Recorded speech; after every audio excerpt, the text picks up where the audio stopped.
नमस्कार, आप सुन रहे हैं संजू के बैनर्जी और मैं आपको सुना रहा हूं अंतर्ज्ञान। दोस्तों, हम अपने जीवन में बहुत कुछ करना चाहते हैं और बहुत कुछ पाना चाहते हैं, लेकिन जानते हैं समस्या क्या है कि हम भटके हुए हैं। और कैसे भटके हुए हैं, क्यों भटके हुए हैं, क्यों भटक जाते हैं, भटकने का कारण क्या है, मैं आपको आज प्रमाण के साथ बता रहा हूं।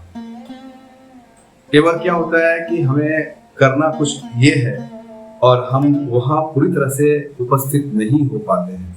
उपस्थित होने का कारण बता रहा हूँ कि जब आप मन से उपस्थित होते हैं, तन से और विवेक से उसी बात को सुनते हैं, उसी कार्य को करते हैं, तो वो कार्य शाश्वत हो जाता है। अगर आप वहाँ मौजूद ही नहीं है, आपको कोई बोलते हैं ना भगवत का ज्ञान दे रहा है, लेकिन आप सुन ही नहीं रहे हैं, तो आपके जीवन में कोई फल नहीं आएगा। तो ध्यान का जो पहला कर्तव्य है वो है कि आपको उपस्थित रहना पड़ेगा। आप जिस क्षण है, जहां है, जिस हालत में है, जैसे है, आप पूरी तरह से वहां हैं। आपका जरा सा भी फोकस आउट हुआ तो आप वहां है ही नहीं। ये मुझे लगता था कि ये बातें ही है सिर्फ, लेकिन ये बहुत बड़ा हकीकत है। मान लीजिए आप बहुत सुंदर भोजन बना रहे हैं और नाना प्रकार के बोलते हैं ना साग सब्जियां मसाला दिल के बना रहे हैं, अगर जरा ध्यान हटा, आप लग गए फोन पे, तो सब्जी जल के काली हो जाएगी। तो क्या हटा आपका? आपने सब कुछ अच्छा किया, आपका ये विचार भी नहीं था कि आप सब्जी को जला देंगे, लेकिन सब्जी जल गई। कारण क्या था कि आप वहां उपस्थित नहीं थे, आप हट गए। तो ध्यान हटा और सब्जी जली।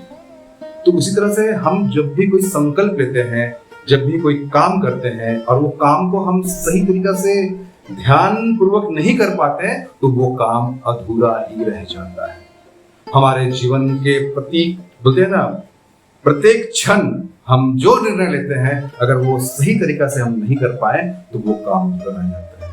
तो मैं आज आपको एक बहुत ही बड़ा बोलते हैं ना, बहुत ही बड़ा, बहुत ही सुंदर और बहुत ही अच्छी बात बता रहा हूं कि आप प्रेजेंट रहना सीखिए। हालात जैसे भी है, जो भी हालात है, जिस हाल में आप है, आप वहां मौजूद हैं।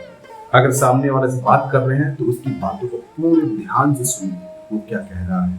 अगर आप नहीं सुनेंगे तो नुकसान आपका है, क्योंकि वो बंदा शायद वो दोबारा ना मिले, शायद वो माहौल दोबारा ना मिले, वो ज्ञान की बातें दोबारा ना हो, तो नुकसान आपका है। तो अपने आप को नुकसान होने से बचाइए और ध्यान में आइए। मैं बार बार लोगों से यही कह रहा हूँ कि लोग प्रॉब्लम में हैं, तो प्रॉब्लम का सबसे अच्छा सलूशन है कि आप ध्यान में आइए।